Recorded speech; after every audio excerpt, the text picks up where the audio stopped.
नमस्कार, स्वागत छ यहाँलाई नेपाल अनलाइन स्कुलको युट्युब च्यानलमा।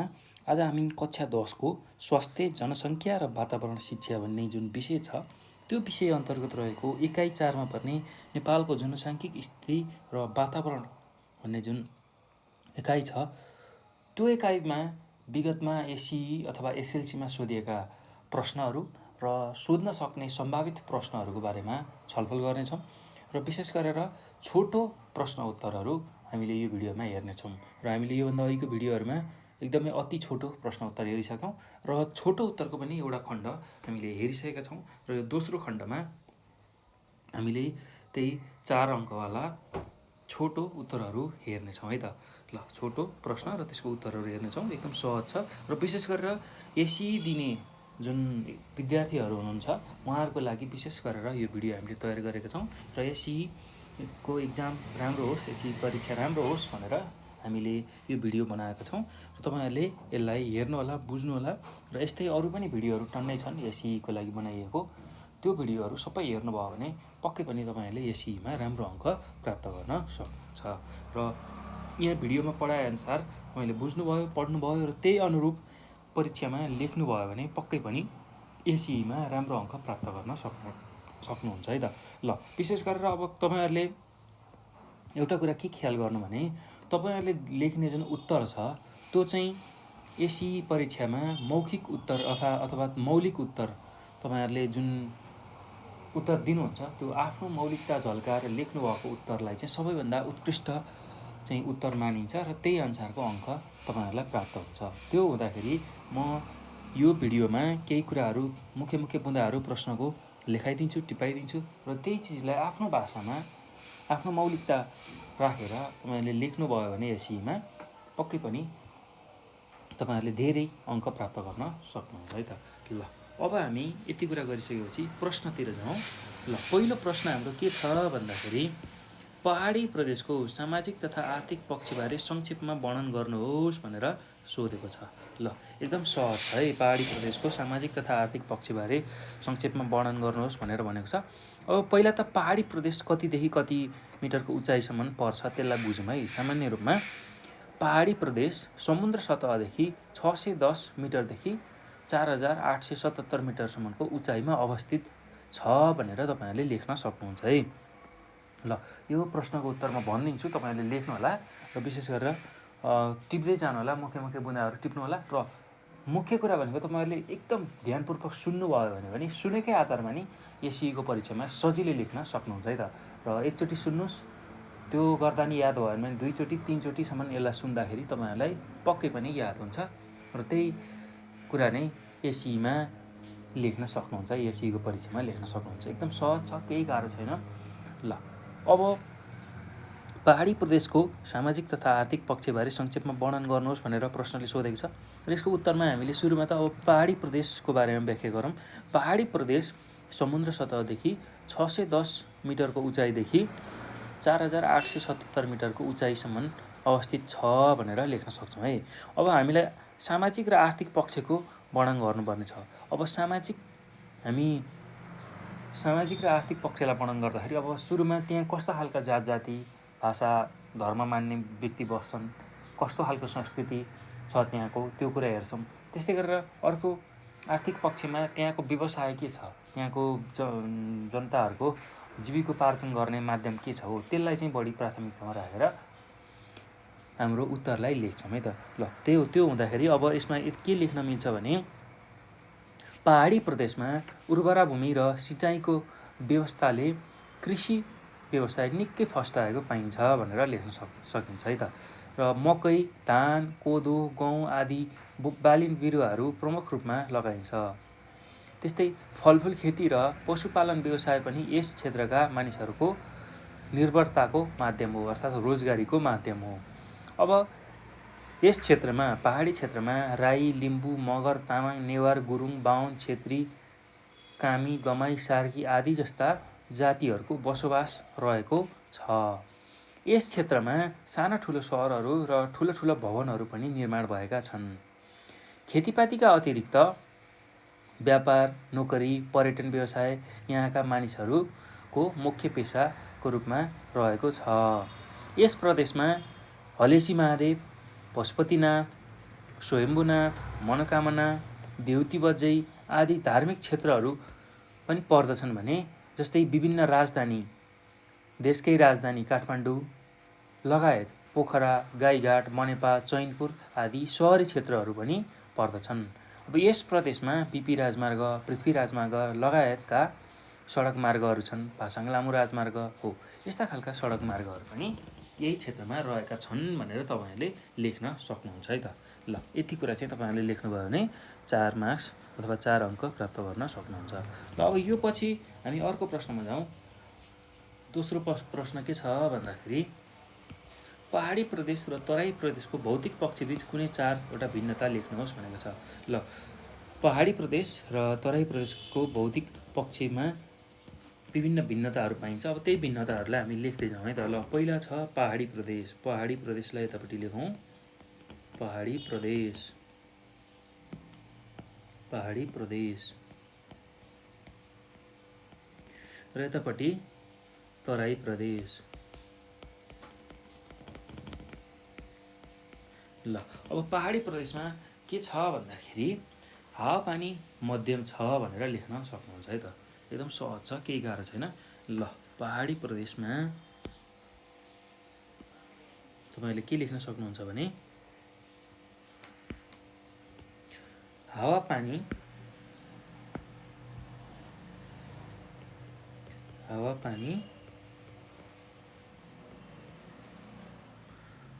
मध्यम छ। त्यस्तै तराई प्रदेशमा हावापानी कस्तो छ भन्दाखेरि उष्ण एवं आर्द्र जलवायु छ। उष्ण एवं आर्द्र जलवायु छ। ल अब त्यस्तै गरेर अर्को यसको भिन्नता भनेको पहाडी प्रदेशमा के छ भन्दा विभिन्न उचाइका पहाडहरू छन्। विभिन्न भौतिक पक्षको हामीले व्याख्या गर्दैछौँ है। यो भौतिक पक्ष हो, तपाईँहरूले यसलाई नभुल्नु होला। भौतिक पक्षको हामीले चाहिँ भिन्नता हेर्दैछौँ पहाडी र तराई प्रदेशको। ल अब विभिन्न उचाइका पहाडहरू पहाडी प्रदेशमा छन्। उचाइका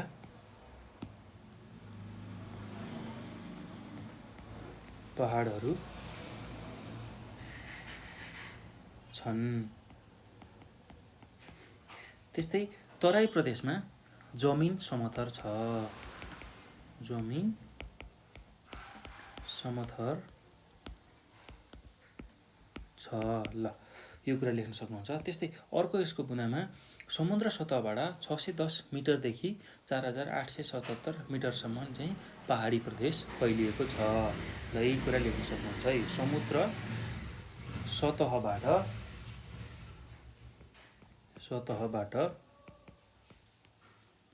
610 मिटरदेखि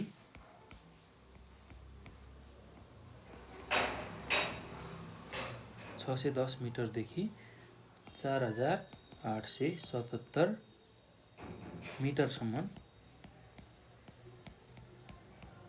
मिटरसम्म चाहिँ पहाडी प्रदेश फैलिएको छ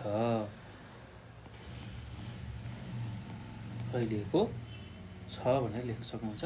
त्यस्तै अब तराई प्रदेश चाहिँ समुद्र सतहबाट करिब 60 मिटरदेखि 610 मिटरसम्म अवस्थित छ। 60 मिटरदेखि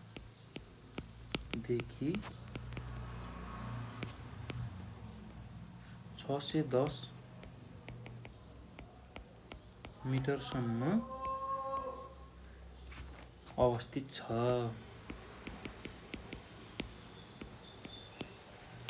ल यति कुरा लेख्न सक्नुहुन्छ है त। अब अर्को बुँदामा के लेख्न सक्नुहुन्छ भने उपत्यका त्यस्तै टारबेसीयुक्त धरातलीय स्वरूप चाहिँ पहाडी प्रदेशमा छ भनेर लेख्न सक्नुहुन्छ। र तराई प्रदेशमा जमिन मलिलो र पाँगो माटोयुक्त छ भनेर लेख्न सक्नुहुन्छ है त। ल पहाडी प्रदेशमा उपत्यका, टार बेसी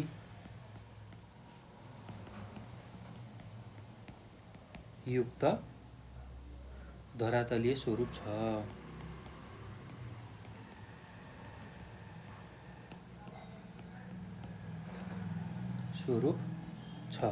त्यस्तै तराई प्रदेशमा जमिन मलिलो र पाँगो माटोयुक्त छ।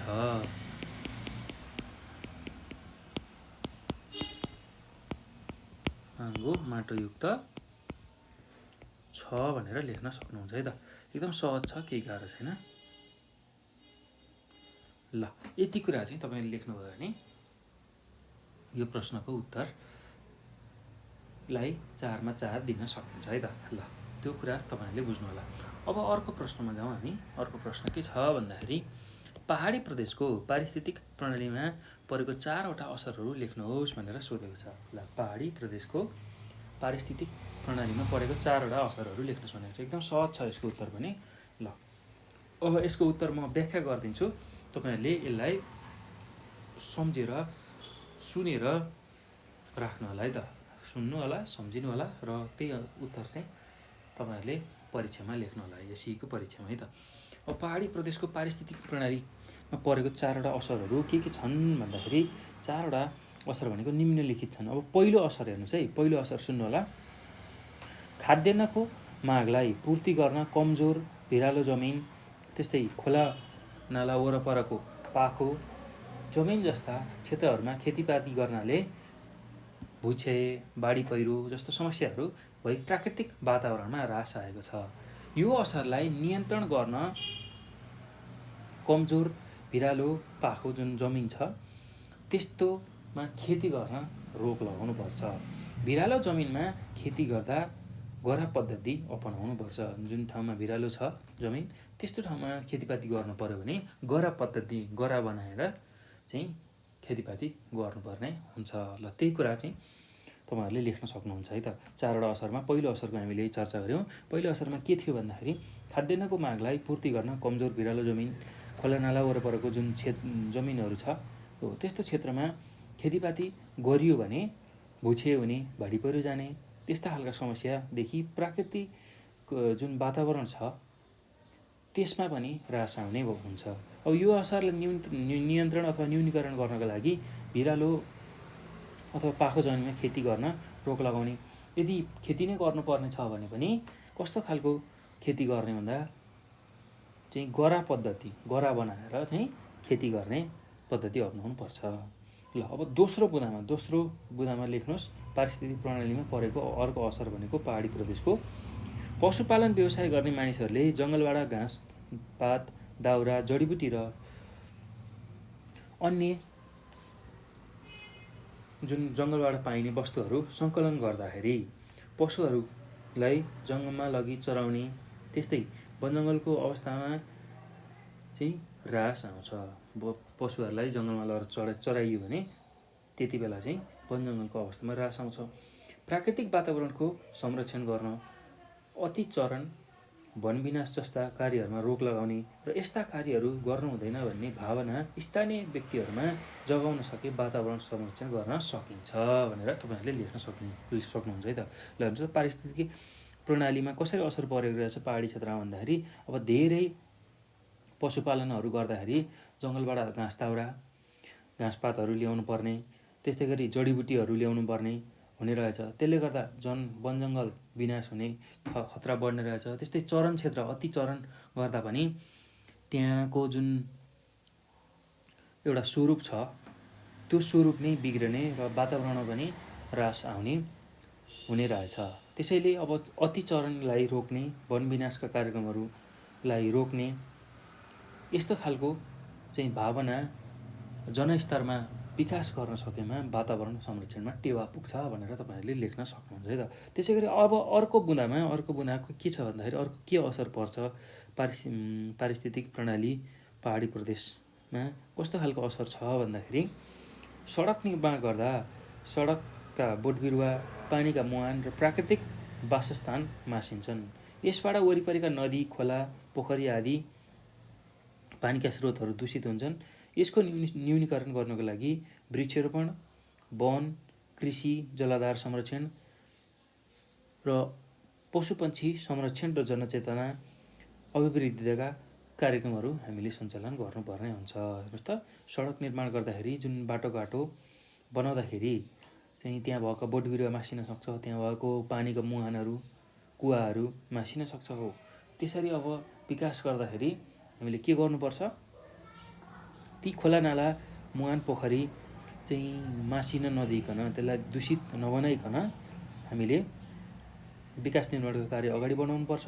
र त्यसको न्यूनीकरणको लागि अब वृक्षारोपण गर्न सकिन्छ, सबैभन्दा ठुलो जलाधार संरक्षण गर्न सकिन्छ, भू संरक्षण गर्न सकिन्छ। हो र विभिन्न जनचेतनाको कार्यक्रमहरू सञ्चालन गर्नुपर्छ। त्यस्तै गरेर अब अर्को बुँदामा लेख्न सक्नुहुन्छ, पहाडी प्रदेशमा उद्योग स्थापना, सहरीकरण, बस्ती विकास र विकास निर्माणका कार्यले वातावरणमा क्षति पुगेको छ, साथै भूक्षयको कारण खेतीयोग्य जमिनको विनाश भएको छ भनेर लेख्न सक्नुहुन्छ। ल हेर्नुहोस् त, पहाडी प्रदेशको पारिस्थितिक प्रणालीमा परेको यही 4वटा असरहरू तपाईँहरूले लेख्न सक्नुहुन्छ है त। एकदम सहज छ, केही गाह्रो छैन। मैले चाहिँ यहाँ तपाईँहरूलाई बताइदिएँ मात्रै, र यही कुरा सुनेकै आधारमा तपाईँहरूले सहजै आफ्नो भाषामा सहजै एसीमा लेख्नु होला है त। र लेख्न सक्नुहुन्छ, एकदम सजिलो छ, त्यस्तो गाह्रो केही पनि छैन। मुख्य बुँदा तपाईँलाई थाहा भयो भने त्यसलाई त आफ्नै भाषामा लेख्न सक्नुहुन्छ है त। ल अब यो पछि हामी अर्को प्रश्नमा जाउँ। अर्को प्रश्न के छ भन्दाखेरि, तराई प्रदेशको पारिस्थितिक प्रणाली अन्तर्गत जैविक पक्षको व्याख्या गर्नुहोस् भनेर सोधेको छ। ल एकदम सहज छ यो पनि, र यसको पनि उत्तर सुन्नु होला। म यसको उत्तर भन्छु र मुख्य बुँदा केही रहेछ भने म त्यसलाई लेखाउँछु। ल सर्वप्रथम त अब तराई प्रदेशको चाहिँ अवस्थितिको बारेमा हामीले व्याख्या गर्नुपर्ने हुन्छ। तराई प्रदेश करिब समुद्र सतहबाट 60 देखि 610 मिटरको उचाइमा अवस्थित हुन्छ। ल त्यही कुरालाई तपाईँहरूले लेख्न सक्नुहुन्छ है त। अब तराई प्रदेश भन्ने बित्तिकै तराई प्रदेश समुद्र सतहबाट करिब 60 देखि 610 मिटरसम्मको उचाइमा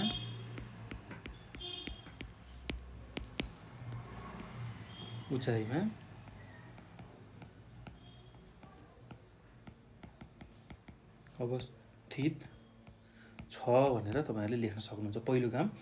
र पूर्वदेखि पश्चिमसम्म फैलिएको नेपालको दक्षिणी भागमा तराईको समथर जमिन छ। भनेपछि तराई प्रदेशमा कस्तो खालको भौगोलिक स्थिति रहेछ भन्दाखेरि समथर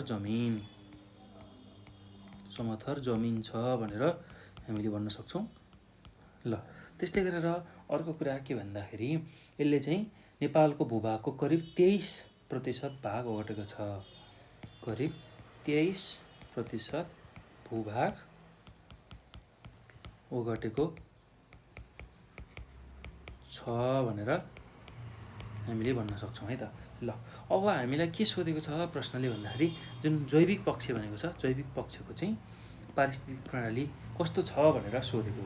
ल अब जैविक भन्ने बित्तिकै जीवजन्तुहरू के छन्, कस्ता खालका बोट बिरुवाहरू पाइन्छन्, कस्तो खालको चराचुरुङ्गीहरू पाइन्छन्, कस्तो खालको खोलानाला जलीय जुन जीवजन्तुहरू छन्, त्यो कुरा चाहिँ हामीले यसमा समावेश गर्नुपर्ने हुन्छ है त। ल तराईको भित्री मधेस, भावर प्रदेश र मैदानी भागमा रहेका जीवजन्तुहरूमा भिन्नता पाइन्छ।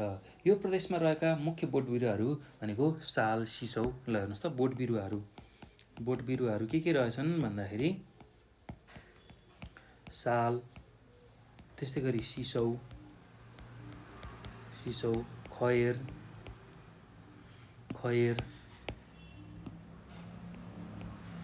त्यसै गरेर बाँस, पिपल आदि। ल यस्तो खालको चाहिँ बोट बिरुवा पाइने रहेछ। त्यस्तै गरेर अब यो तराई प्रदेशमा चाहिँ कस्तो खालको वनहरू पाइन्छ हामीले भनिसक्यौँ। चर्चा गरिसक्यौँ।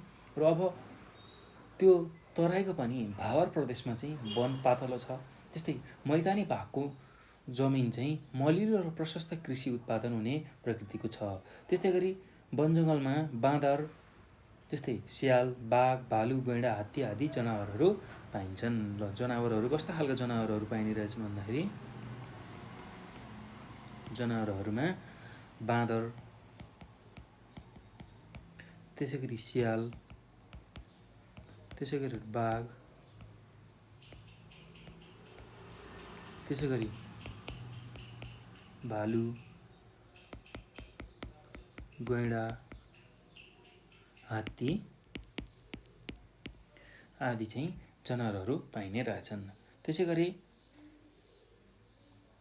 कस्ता खालका अब त्यहाँ पशुपन्छीहरू पाइन्छन् भन्दाखेरि चराचुरुङ्गीहरू, पशुपन्छी भनेको अर्थात् पक्षीहरू मात्र पाइन्छन् भन्दाखेरि गिद्ध,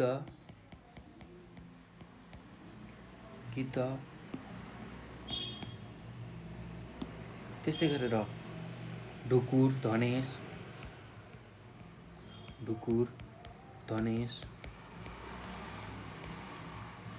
त्यसै गरेर मयूर आदि हो। यस्ता खालका चाहिँ चराचुरुङ्गी पाइने रहेछन् अथवा पन्छीहरू पाइने रहेछन्। ल, यो कुरा तपाईँहरूले लेख्नुहोला है।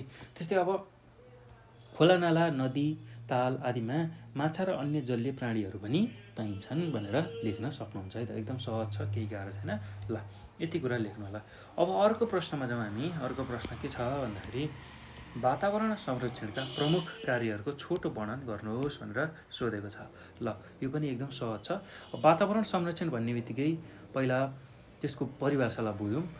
प्राकृतिक वातावरणलाई जोगाएर राख्नु वा पारिस्थितिक प्रणाली खल्बलिन नदिनुलाई वातावरण संरक्षण भनेर भनिन्छ। ल, यो कुरा तपाईँहरूले लेख्न सक्नुहुन्छ है त। वातावरण संरक्षण भन्ने बित्तिकै के रहेछ भन्दा प्राकृतिक वातावरणलाई जोगाएर राख्नु वा पारिस्थितिक प्रणाली खल्बलिन नदिनुलाई वातावरण संरक्षण भनिन्छ। अब वातावरण संरक्षणका मुख्य कार्यहरू भनेको 4वटा कार्य भनेको छ। हामीले 4वटा कार्य लेख्दाखेरि पहिलो कार्य भनेको के छ भन्दाखेरि वन जङ्गलको संरक्षण, त्यसै गरी दोस्रो भनेको भू संरक्षण, त्यसै गरी तेस्रो भनेको फोहोर मैला व्यवस्थापन, त्यसै गरी चौथो भनेको प्रदूषण नियन्त्रण हो। यही कुराहरू तपाईँहरूले लेख्न सक्नुहुन्छ है त। ल, एकदम सहज छ। पहिला यसको थोरै परिभाषा लेखौँ वातावरण संरक्षणको, र के कार्यहरू गर्न सकिन्छ त्यसलाई पनि व्याख्या गर्दै जाउँ है त। ल, यसको उत्तरमा के लेख्न सकिन्छ भने प्राकृतिक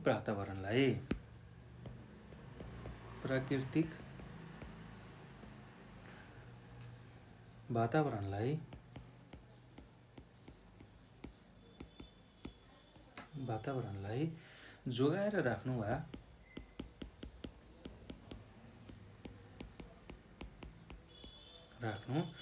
पारिस्थितिक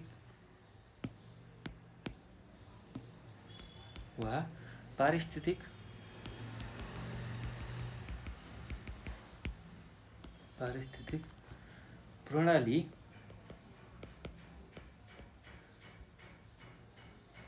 खल्बलिन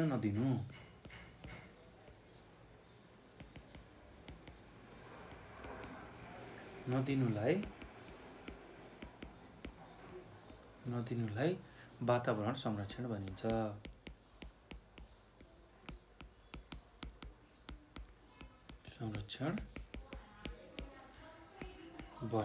ल, यो कुरा तपाईँहरूले लेख्नु पर्यो है त। अब वातावरण संरक्षणका प्रमुख कार्यहरूको वर्णन भनेको छ। ल, पहिलो काम के गर्न सकिन्छ? पहिलो भनेको वन जङ्गलको संरक्षण,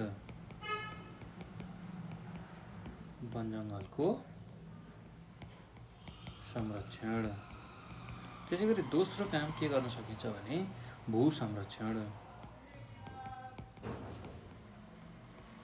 त्यसै गरी तेस्रो भनेको फोहोर मैला व्यवस्थापन,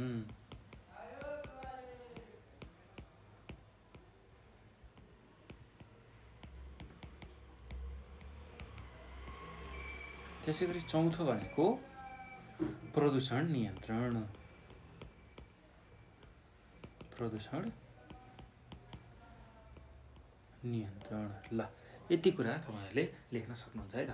अब यसको व्याख्या कसरी वन जङ्गलको संरक्षण गर्नुपर्छ अथवा वन जङ्गलको संरक्षण गर्दा वातावरण संरक्षण कसरी हुन्छ त्यही कुरालाई हामी बुझौँ है त। वातावरण संरक्षणमा वन जङ्गलको महत्त्व हुने भएकाले वन तथा भू संरक्षण मन्त्रालयले यस सम्बन्धी काम गर्नुपर्ने हुन्छ र हामीले यदि वन जङ्गलको संरक्षण गऱ्यौँ भने त्यसले जुन वातावरण छ हामी वरिपरि रहेको वातावरण त्यसलाई पनि संरक्षण गरेर राख्छ, त्यसलाई पनि सफा राख्छ। यदि वन जङ्गल प्रशस्त मात्रामा छ भने धेरै प्रदूषण हुन पाउँदैन। प्रदूषण भएको त्यो कुराहरूलाई पनि वन जङ्गलले सोसेर लिन्छ। जस्तै वायु प्रदूषण हुँदा फेरि वन जङ्गलले त्यसलाई सोसेर लिन सक्छ। हो, त्यो कारणले वन जङ्गलको यदि संरक्षण गरियो भने त्यसले चाहिँ वातावरण संरक्षणमा पनि टेवा पुर्याउँछ। त्यो कुरा लेख्न सक्नुहुन्छ है त। अब त्यस्तै अर्को छ भू संरक्षण। भू संरक्षण भनेको बाढी पहिरो आदिको नियन्त्रण गरी जमिन जोगाउनुलाई भू संरक्षण भनिन्छ। अब यसरी भू संरक्षण गराउँदाखेरि जमिनको संरक्षण गराउँदाखेरि त्यसले चाहिँ वातावरण संरक्षणलाई पनि सहयोग पुर्याउँछ। त्यस्तै चरण क्षेत्र वृक्षरोपण र वन संरक्षण गरियो भने पनि त्यसले भू संरक्षण गराउने रहेछ। भू संरक्षण भइसकेपछि अन्ततः वातावरण संरक्षण पनि हुने रहेछ। ल त्यो कुरा हामीले बुझ्नुपर्छ है त। अब अर्को छ फोहोर मैला व्यवस्थापन। ल अब फोहोर मैला हाम्रो घरबाट निक्लिन्छ, त्यस्तै उद्योग कल कारखानाबाट निक्लिन्छ। हो, त्यहाँबाट निक्लेको ठोस अथवा रासायनिक जुन फोहोरहरू छ त्यसलाई एउटा सुनियोजित ढङ्गले व्यवस्थापन गर्न सकियो भने त्यसले चाहिँ वातावरण प्रदूषणलाई एकदमै कम गर्छ र वातावरण संरक्षण गर्न टेवा पुर्याउँछ भनेर तपाईँहरूले लेख्न सक्नुहुन्छ। अब त्यस्तै अर्को छ प्रदूषण नियन्त्रण। प्रदूषण नियन्त्रण। ल अब हाम्रो वरपर विभिन्न खालका प्रदूषणहरू भएको हामीले पाउँछौँ। जस्तै कि जमिन प्रदूषण हुनसक्छ, हावा प्रदूषण, पानी प्रदूषण हुनसक्छ। हो, त्यस्ता खालका प्रदूषणलाई हामीले रोक्न सक्यौँ, त्यस्ता खालका प्रदूषण हुन दिएनौँ भने त्यसले पनि वातावरण संरक्षणमा एकदमै ठुलो सहयोग पुर्याउँछ। जस्तै कि गाडी, त्यसै गरी उद्योग कल कारखानाबाट जुन वायु प्रदूषण हुन्छ त्यसलाई रोकियो भने पनि हाम्रो वरपरको जुन वातावरण छ त्यसमा स्वच्छ हावा बहन्छ र त्यही स्वच्छ हावाको कारण हामी स्वस्थ र निरोगी भई बाँच्न सक्छौँ भनेर तपाईँहरूले यसरी लेख्न सक्नुहुन्छ है त। एकदम सहज छ, केही गाह्रो छैन। ल अब यो पछि हामी अर्को प्रश्नमा जाउँ। अर्को प्रश्न के छ भन्दाखेरि भू संरक्षण र बाढी नियन्त्रण बीच फरक देखाउनुहोस् भनेर सोधेको छ। भू संरक्षण र बाढी नियन्त्रण बीच फरक देखाउनुहोस् भनेको छ। ल अब भू संरक्षण भनेको के हो त्यो लेखौँ, त्यसै गरी बाढी नियन्त्रण भनेको के हो त्यसको फरकहरू लेखौँ है त।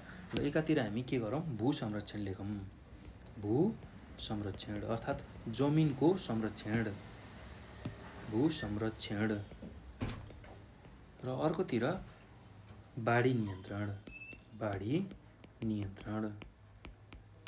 ल अब यसैको व्याख्या गर्दै जाउँ, यसैको फरकहरूलाई हेर्दै जाउँ है त। ल अब भू संरक्षणमा पहिलो बुँदा के लेख्न सक्नुहुन्छ भने भू संरक्षण भनेको जमिनको संरक्षण हो। जमिनमा रहेको माटो बग्न नदिनु भू संरक्षण हो। विभिन्न कारणले गर्दा माटो बग्ने, पहिरो जाने, भूस्खलन हुने, माटो कटान हुने हुन्छ। यसरी माटो कटान हुन नदिनु नै भू संरक्षण हो भनेर लेख्न सकिन्छ है त। ल पहिलो बुँदा यसरी लेख्न सकिन्छ। भू संरक्षण भनेको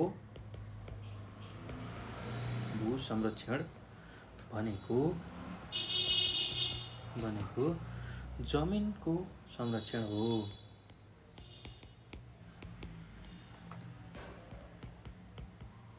जमिनको संरक्षण हो। जमिनमा रहेको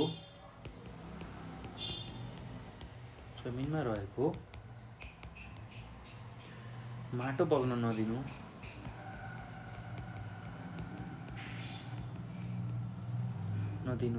भू संरक्षण हो। भू संरक्षण हो, त्यो पनि लेख्न सक्नुहुन्छ। त्यस्तै विभिन्न कारणले गर्दा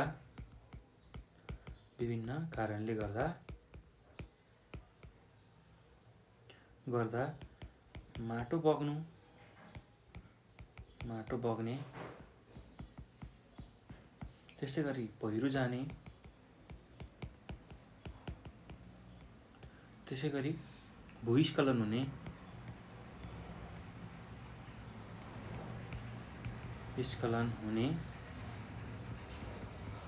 त्यस्तै गरेर माटो कटान हुने हुन्छ। माटो कटान हुने हुन्छ। यसरी माटो कटान हुन नदिनु भूसंरक्षण हो भनेर लेख्न सक्नुहुन्छ। यसरी माटो कटान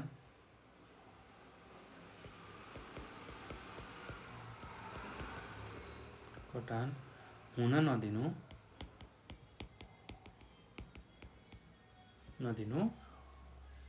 भूसंरक्षण हो।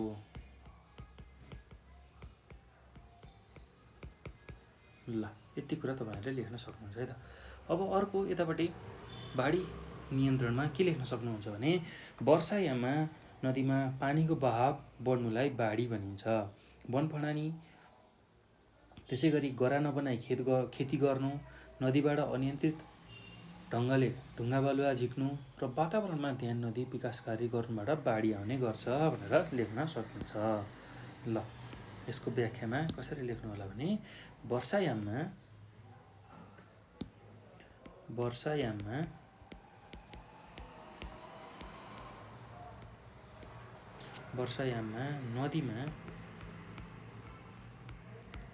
नदीमा पानीको बहाव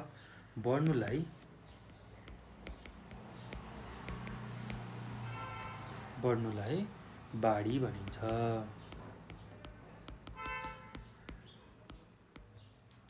त्यस्तै वनफडानी,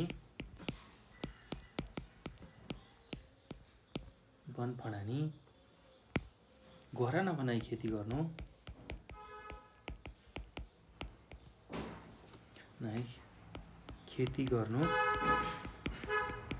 त्यस्तै नदीबाट अनियन्त्रित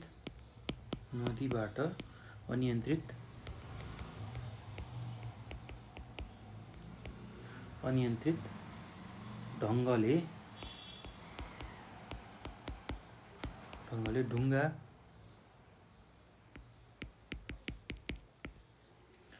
बालुवा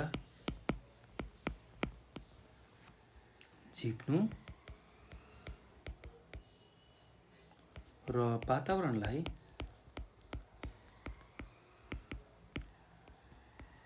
वातावरणलाई ध्यान नदिई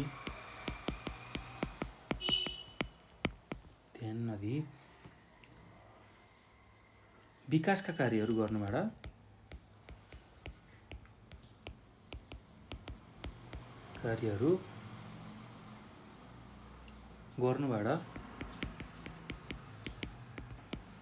बाढी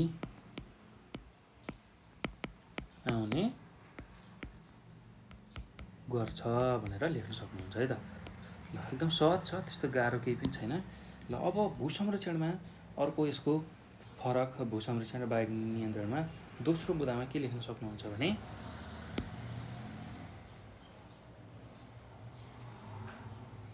दोस्रो बुँदामा वृक्षारोपण, वनजङ्गलको संरक्षण, रासायनिक मलको कम प्रयोग, प्राङ्गारिक मलको प्रयोगबाट भूसंरक्षण हुन सक्छ भनेर लेख्न सक्नुहुन्छ है त। वृक्षारोपण, वनजङ्गलको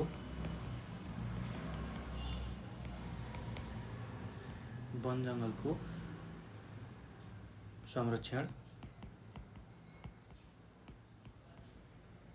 त्यस्तै रासायनिक मलको कम प्रयोग,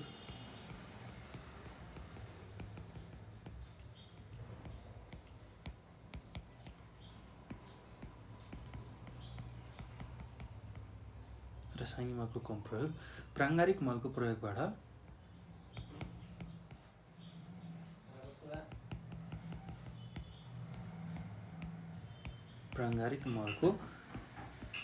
कम प्रयोगबाट भूसंरक्षण हुन सक्छ।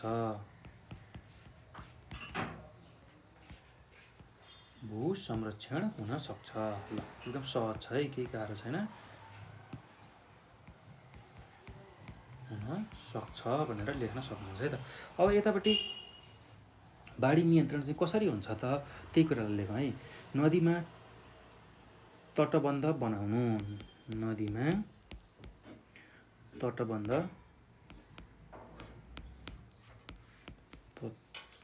बनाउनु, त्यस्तै वृक्षारोपण गर्नु,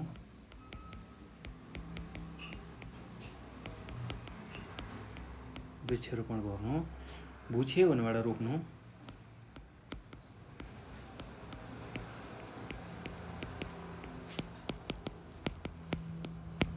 त्यस्तै जनचेतनामूलक कार्यक्रम सञ्चालन गर्नु, जनचेतनामूलक कार्य सञ्चालन गर्नु,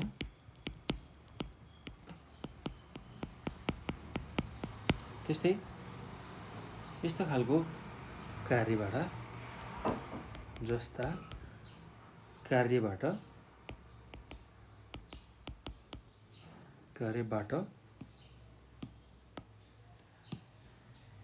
बाढी पहिरो नियन्त्रण गर्न सकिन्छ।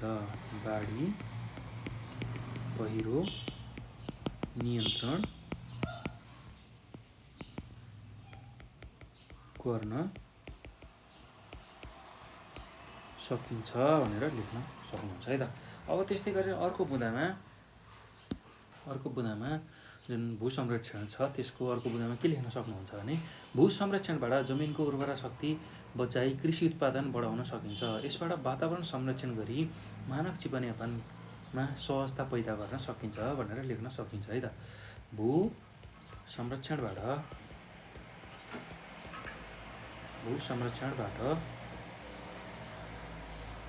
जमिनको उर्वरा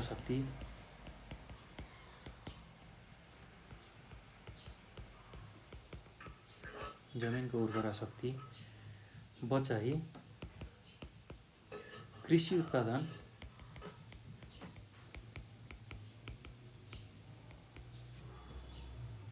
बढाउन सकिन्छ।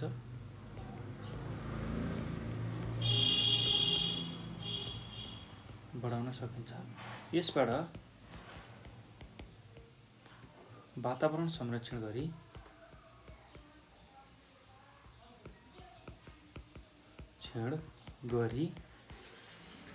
मानव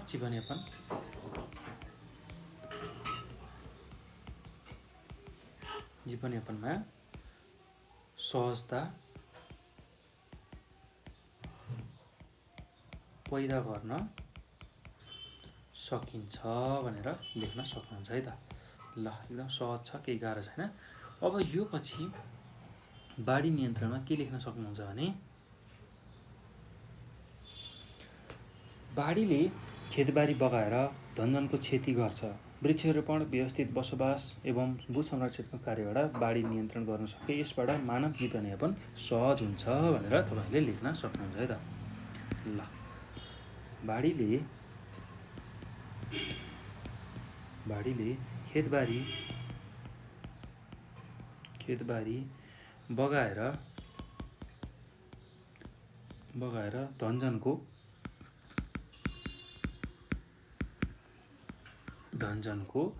क्षति गर्छ। वृक्षारोपण त्यस्तै गरेर व्यवस्थित बसोबास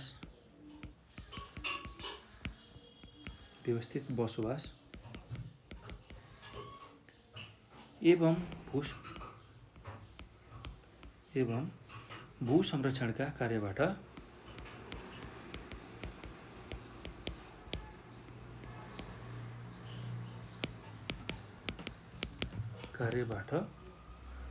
बाढी नियन्त्रण गर्न सके।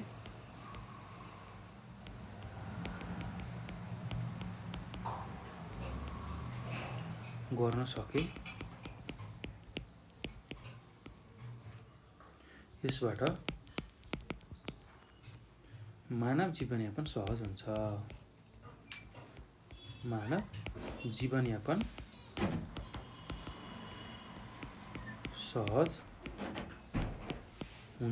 भनेर हामीले लेख्न सक्छौँ है त।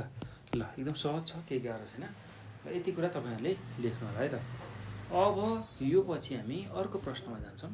अर्को प्रश्न के छ भन्दाखेरि प्राकृतिक वातावरण र मानिसको सम्बन्ध देखाउने कुनै 4वटा बुँदाहरू लेखी व्याख्या गर्नुहोस् भनेर सोधेको छ। ल एकदम सजिलो छ यो पनि। प्राकृतिक वातावरण र मान्छेको सम्बन्ध देखाउने 4वटा बुँदाहरूमा पहिलो बुँदा छ पानीको स्वच्छता। ल उसको उत्तरमा प्राकृतिक वातावरण र मानिसको सम्बन्ध देखाउने कुनै 4वटा बुँदाहरू निम्नलिखित छन् भनेर तपाईँले लेख्न सक्नुहुन्छ। र पहिलोमा मैले यसरी लेखेँ, पानीको स्वच्छता।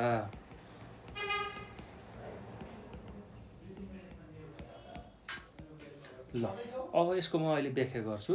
र दोस्रोमा छ, दोस्रो बुँदामा चाहिँ वन संरक्षण। ल तेस्रोमा फेरि के छ भन्दाखेरि सांस्कृतिक सम्पदाको संरक्षण।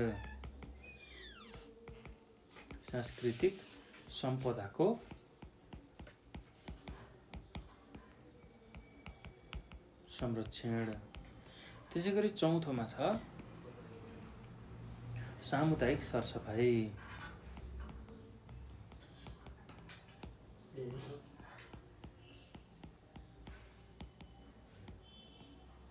ल यति कुरा तपाईँहरूले लेख्नु होला है त। अब यसको व्याख्या गरौँ।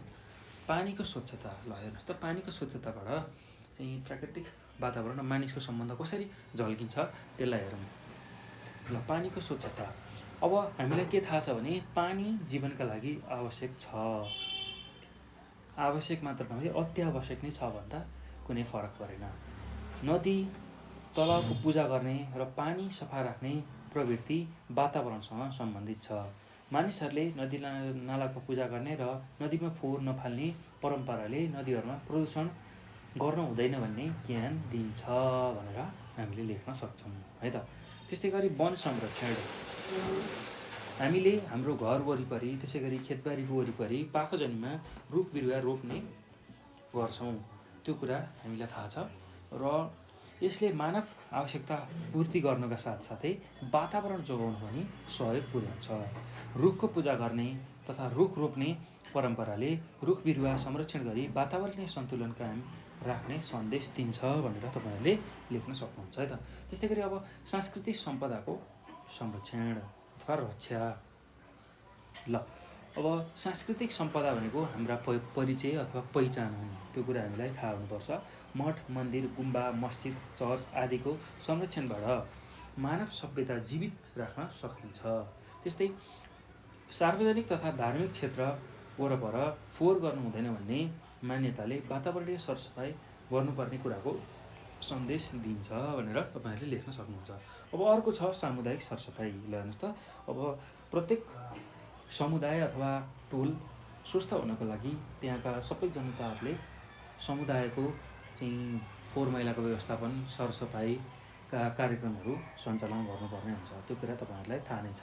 त्यस्तै सामुदायिक सरसफाइबाट मानव स्वास्थ्यमा सकारात्मक र प्रत्यक्ष असर पर्छ। वनजङ्गल माटो पानी मठ मन्दिर गुम्बा मस्जिद आदिको संरक्षण गर्नुपर्ने विश्वासले यिनीहरूलाई यथास्थितिमा राख्न र तिनको विनाशबाट हुने वातावरणीय असरलाई न्यूनीकरण गर्न पनि सहयोग गर्दछ भनेर तपाईँहरूले लेख्न सक्नुहुन्छ है त। ल एकदम सहज छ, केही गाह्रो छैन। यति कुरा चाहिँ तपाईँहरूले लेख्नु होला है। मुख्य 4वटा बुँदा यही भए, यही बुँदालाई मजाले व्याख्या गर्न सक्नुहुन्छ है त। ल प्राकृतिक वातावरण र मानिसको सम्बन्ध देखाउने चाहिँ 4वटा बुँदा भनेको पानीको स्वच्छता, वन संरक्षण, सांस्कृतिक सम्पदाको संरक्षण, सामुदायिक सरसफाइ नै हुन्। ल यसैलाई सहज रूपमा व्याख्या गर्न सक्नुहुन्छ है त। अब हामी योभन्दा पछाडि अर्को प्रश्नमा जान्छौँ। अर्को प्रश्न के छ भन्दाखेरि तराई प्रदेशका मानिसहरूको कारणले गर्दा त्यस प्रदेशमा पारिस्थितिक प्रणाली कसरी बिग्रेको छ, यसलाई जोगाउन अपनाउनु पर्ने कुनै 3 उपायहरू लेख्नुहोस् भनेर सोधेको छ। ल यही कुरा हामी अब लेखौँ है त। अब यसको उत्तरमा म यसको उत्तर भनिदिन्छु, तपाईँहरूले यसलाई सुन्नु होला है। ध्यानपूर्वक सुन्नुभयो भने सहजै तपाईँहरूले लेख्न सक्नुहुन्छ। अब प्रश्नले के सोधेको छ भन्दाखेरि तराई प्रदेशको मानिसहरूको कारणले गर्दा त्यस प्रदेशमा पारिस्थितिक प्रणाली कसरी बिग्रेको छ भनेर सोधेको छ। यसलाई जोगाउन अपनाउनु पर्ने कुनै 3 उपायहरू लेख्नुहोस् भनेर सोधेको छ। ल अब यसको उत्तरमा एकदम सहज रूपले तपाईँले के लेख्न सक्नुहुन्छ भने तराई प्रदेशमा मानवीय क्रियाकलापले पारिस्थितिक प्रणालीमा ह्रास आएको छ। यसको अवस्था र निराकरणका उपायहरू निम्नअनुसार छन् भनेर लेख्न सक्नुहुन्छ। ल पहिलोमा अब लेख्नुहोस्, कृषिका लागि वन क्षेत्र अतिक्रमण गर्ने तथा वन जङ्गलबाट घाँसदाउरा आदि सङ्कलन गर्दा वन मासिने कार्य भइरहेका छन्। वन फडानी गरी खेती गरिने कार्यमा रोक लगाउनुपर्छ। त्यो कुरा हामीले बुझ्नु पर्यो है त। त्यस्तै वन पैदावार प्रयोग गर्दा वन जोगाउनु पर्ने भावना जोगाउन सक्ने खालको कार्यक्रमहरू सञ्चालन गर्ने तथा उपभोक्ता वन संरक्षण जस्ता कार्य गर्न सबैलाई उत्प्रेरित गर्नुपर्दछ भनेर तपाईँहरूले पहिलो बुँदामा लेख्न सक्नुहुन्छ है त।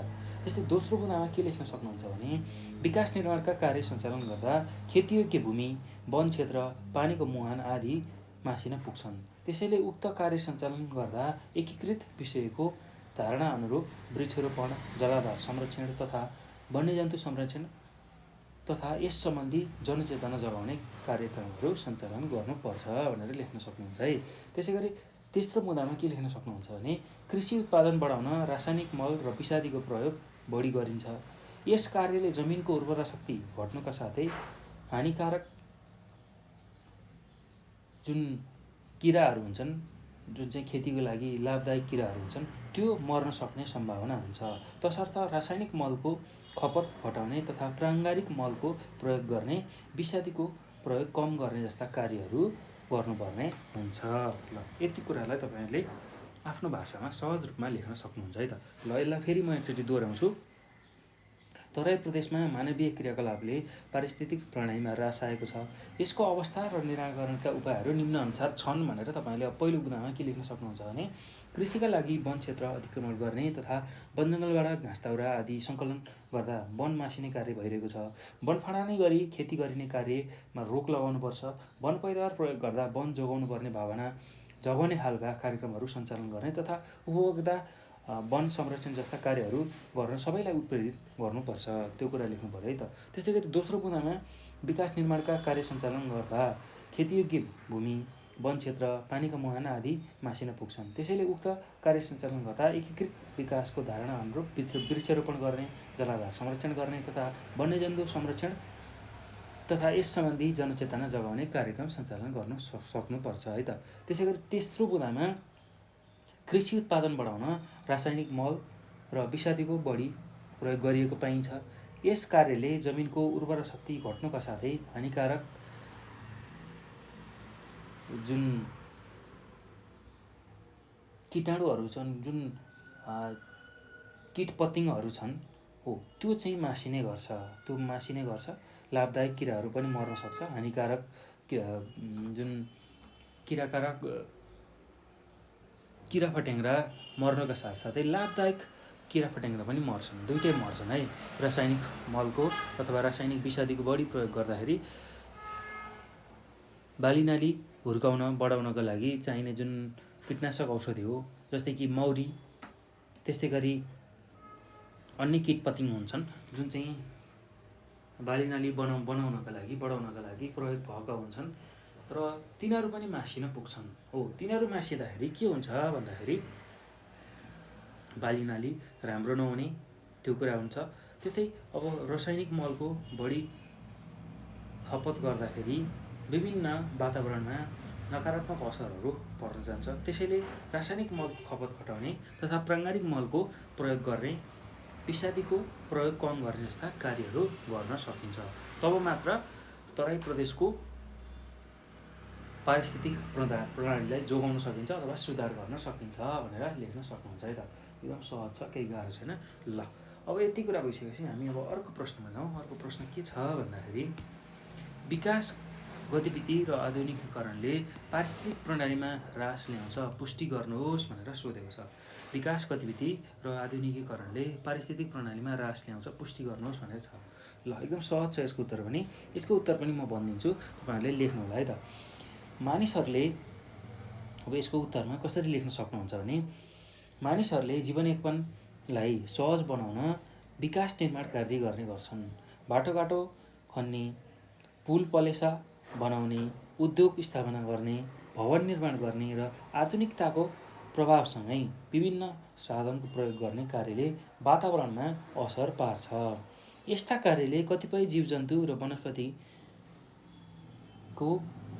जुन अस्तित्व छ त्यो नै लोप हुने खतरामा हुन्छ। यसरी भवन निर्माण आधुनिकतासँगै अगाडि बढ्दै गइयो र जुन संरक्षण गर्नुपर्ने जीवजन्तु बोट बिरुवा त्यसलाई संरक्षण गरिएन भने तिनीहरूको अस्तित्व नै लोपमा पर्ने हुन्छ। यसबाट पारिस्थितिक प्रणालीमा प्रत्यक्ष असर पर्न जान्छ। यस्तै मानिसले प्रयोग गर्ने सवारी साधन तथा अन्य विभिन्न प्रकारका साधनले माटो, पानी र हावा प्रदूषित हुन पुग्छ भने औद्योगिकरण र आधुनिकीकरणका कारण फोहोर मैला बढ्ने, बसोबास अव्यवस्थित हुने भई प्राकृतिक रूपमा रहेको पारिस्थितिक प्रणालीमा असर पुग्न गई पारिस्थितिक प्रणालीमै ह्रास आउँछ भनेर तपाईँहरूले लेख्न सक्नुहुन्छ है त। एकदम सजिलो छ, केही गाह्रो छैन। ल, विकासको गतिविधि आधुनिकीकरण गरियो भने त्यसले चाहिँ अन्ततः पारिस्थितिक प्रणाली त्यसै गरी वातावरणको जुन संरक्षण छ त्यसमा पनि ह्रास ल्याउने रहेछ भनेर लेख्न सक्नुहुन्छ। अब यो पछि हामी अर्को प्रश्नमा जाउँ। अर्को प्रश्न के छ भन्दाखेरि पारिस्थितिक प्रणाली भनेको के हो? भौतिक पारिस्थितिक प्रणाली अन्तर्गत आउने पक्षहरू उल्लेख गर्नुहोस् भनेको छ। ल, एकदम सहज छ। अब पारिस्थितिक प्रणाली भनेको के हो भनेर पहिला परिभाषा सोधेको छ। पारिस्थितिक प्रणालीको अब हामीले के गर्नु पर्यो भन्दाखेरि यसको परिचयलाई लेख्दाखेरि कसरी लेखिन्छ भने प्रकृतिमा रहेका जैविक पक्ष र अजैविक पक्षबीचको अन्तर्सम्बन्धलाई पारिस्थितिक प्रणाली भनेर भनिन्छ भनेर लेख्नु पर्यो है त। ल, यसको उत्तरमा यसरी लेख्न सक्नुहुन्छ। यसको छोटकरीमा मात्र लेखाइदिन्छु म। ल, प्रकृतिमा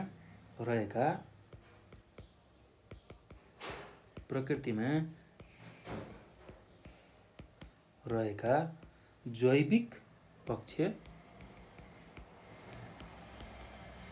पक्ष र अजैविक पक्षबीचको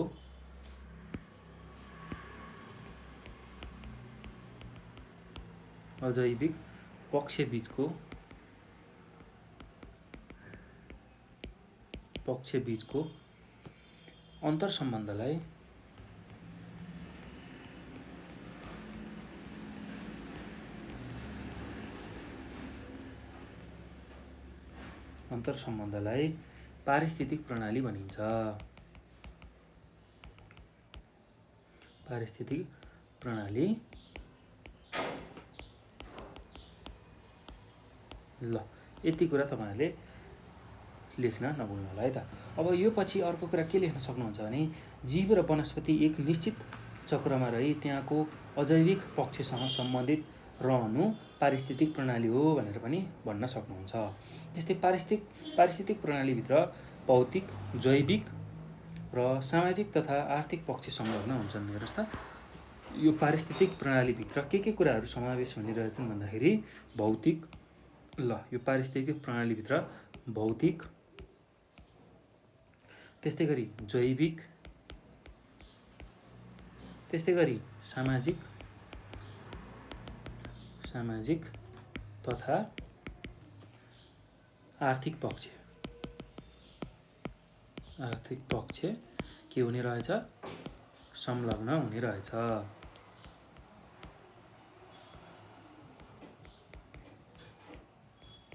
ल, यति कुरा तपाईँहरूले लेख्नु होला है त। अब अर्को कुरा भनेको हामीले भौतिक पारिस्थितिक प्रणाली अन्तर्गत आउने पक्षहरू उल्लेख गर्नुपर्ने छ। अब भौतिक भन्ने बित्तिकै तपाईँहरूले के कुरा बुझ्नु होला भने भौतिक पारिस्थितिक प्रणाली भनेको प्राकृतिक पक्ष सम्बद्ध पारिस्थितिक प्रणाली हो भनेर बुझ्नु होला है त। भौतिक पारिस्थितिक प्रणाली भनेको अब पहिला त्यसलाई पनि लेखौँ। भौतिक पारिस्थितिक प्रणाली भनेको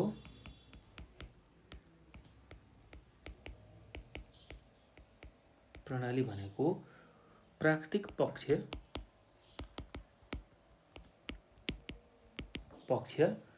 सम्बद्ध पारिस्थितिक प्रणाली हो। पारिस्थितिक प्रणाली हो।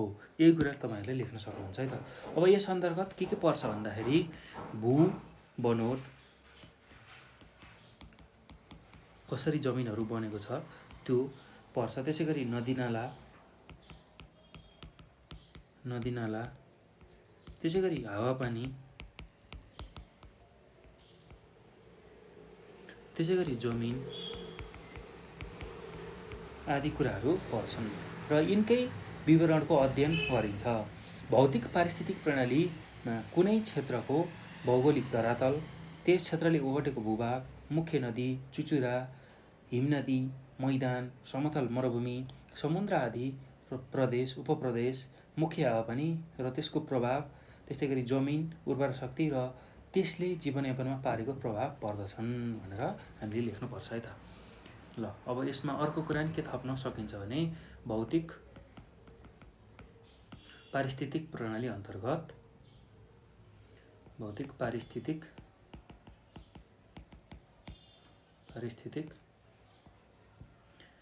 प्रणालीमा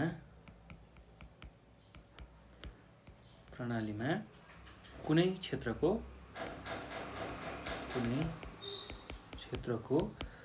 भौतिक धरातल, कुनै क्षेत्रको भौतिक धरातल, त्यस्तै गरेर त्यस क्षेत्रले ओगटेको भूभाग, त्यसै गरेर मुख्य नदी, त्यस्तै गरेर चुचुरा,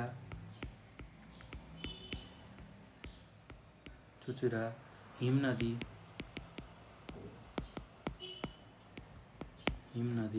मैदान,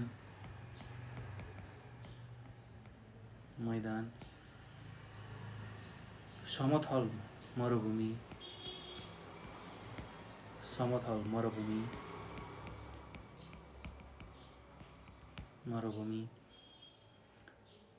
समुद्र आदि प्रदेश,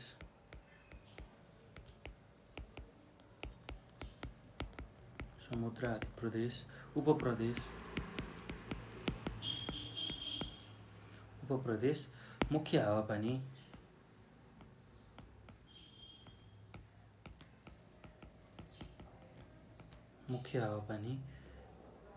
र त्यसको प्रभाव,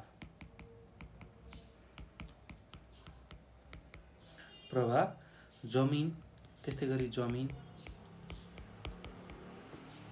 उर्वर शक्ति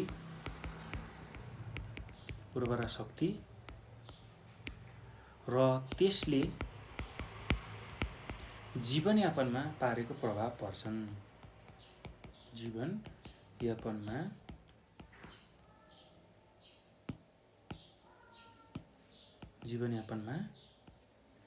पारेको प्रभाव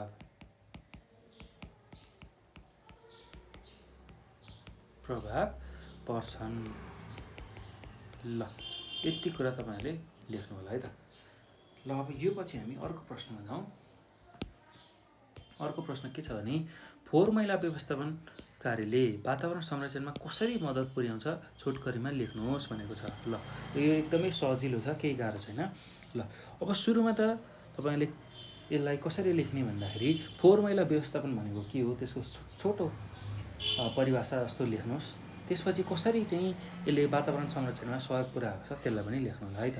ल म यसलाई व्याख्या गरिदिन्छु, तपाईँहरूले यसलाई ध्यानपूर्वक सुन्नु होला र परीक्षामा आयो भने लेख्नु होला है त। यो परीक्षामा आइसकेको प्रश्न हो, 2071 सालको एसएलसीमा सोधेको प्रश्न हो, त्यसैले फेरि पनि सोध्न सक्छ।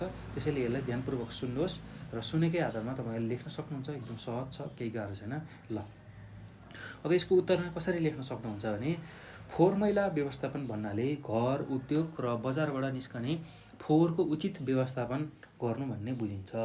फोहोरलाई उचित ठाउँमा विसर्जन गर्ने र फोहोरबाट नवीकरणीय वस्तु उत्पादन गर्ने हो भने हावा, ध्वनि, पानी र जमिनको प्रदूषण घट्छ।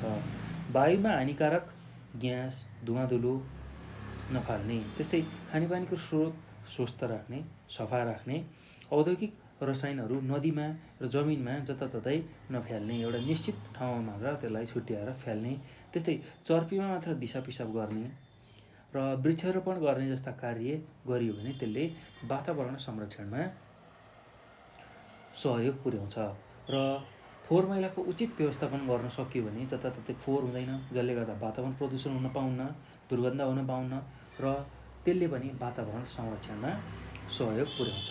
यसरी फोहोर मैलाको उचित व्यवस्थापन गर्नाले वातावरण संरक्षणमा ठुलो सहयोग पुग्छ भनेर तपाईँहरूले सजिलै लेख्न सक्नुहुन्छ है त। ल भाइ बहिनीहरू, अब यो सँगसँगै हामीले यो एकाइ 4मा रहेको स्वास्थ्य जनसङ्ख्या र वातावरण शिक्षाको एकाइ 4मा रहेको नेपालको जनसाङ्ख्यिक स्थिति र वातावरणको छोटो प्रश्न उत्तरहरू, जुन चाहिँ 4 मार्क्समा अथवा 4 अङ्कमा सोधिने गर्छ एससीमा र सोध्न सक्ने खालका सबै प्रश्नहरू हामीले गऱ्यौँ। र भाइ बहिनीहरू, तपाईँहरूले योभन्दा पछिको भिडियोमा चाहिँ यही एकाइ 4मा रहेको नेपालको जनसाङ्ख्यिक स्थिति र वातावरणको लामो उत्तरहरू कसरी गर्ने र लामो उत्तरमा कति लेख्ने, के लेख्ने, सबै कुराहरू अर्को भिडियोमा हेर्न पाउनुहुन्छ है त। त्यो भिडियो पनि तपाईँहरूले नछुटाइकन हेर्नुहोला। ल आजलाई चाहिँ मैले यो भिडियोमा यति नै गर्छु भाइ बहिनीहरू। ल तपाईँहरूले यो भिडियो हेर्दा धेरै कुराहरू जान्नु भइसकेको छ, कसरी लेख्ने एसीमा, कसरी प्रश्नहरूलाई लेख्दै जाने, त्यो कुराहरू बुझ्नुभएको छ। र मैले चाहिँ विशेष गरेर केही उत्तरहरू यहाँ लेखाइदिएँ तपाईँहरूको लागि, र केही उत्तरहरू तपाईँ आफैले लेख्नुपर्ने हुन्छ। र मैले त्यो उत्तरहरूको, त्यो प्रश्नहरूको उत्तर मजाले व्याख्या गरिदिएको छु। आफ्नो कपीमा टिप्नुहोला अथवा सम्झेर बस्नुहोला, सम्झेर राख्नुहोला, दिमागमा राख्नुहोला र त्यसलाई नै एससीको परीक्षामा लेख्नुहोला। यदि त्यही प्रश्न आयो भने त्यसै गरी आफ्नो भाषामा लेख्नुहोला, किनभने तपाईँहरूको मौलिक जुन भाषा छ, लेख्ने शैली छ हो, त्यसलाई नै आधार मानेर चाहिँ एससीमा अङ्क दिइन्छ। त्यसैले आफ्नो शैली मिलाएर त्यसलाई लेख्नुहोला। र यति नै मैले यो भिडियोमा गरेँ। र अर्को भिडियोमा ए पाठको लामो उत्तरहरू हामी लिएर आउनेछौँ, त्यो भिडियोलाई पनि हेर्न नभुल्नुहोला। र भाइ बहिनीहरू, यो भिडियो हेरिसकेपछि आफ्नो साथीहरूलाई पनि यसको बारेमा जानकारी दिनुहोला, सेयर गर्नुहोला र नेपाल अनलाइन स्कुलको युट्युब च्यानललाई सब्सक्राइब गर्न नभुल्नुहोला, ताकि तपाईँहरूले हामीले अपलोड गर्ने यस्तै खालका जुन एजुकेसनल भिडियोहरू छ, जसले चाहिँ तपाईँहरूलाई पढ्नको लागि सहयोग गर्छ, त्यो कुनै पनि नछुटाइकन तपाईँहरूले हेर्न सक्नुहोस् भन्नको लागि नेपाल अनलाइन स्कुलको युट्युब च्यानललाई सब्सक्राइब गर्न नभुल्नुहोला। र यो भिडियो हेर्नुभएकोमा चाहिँ यहाँहरूलाई धेरै धेरै धन्यवाद। र हामी अर्को भिडियोमा यसकै बाँकी रहेको जुन लामो उत्तरहरू हेर्नेछौँ, त्यो भिडियो पनि हेर्न नछुटाउनु है त।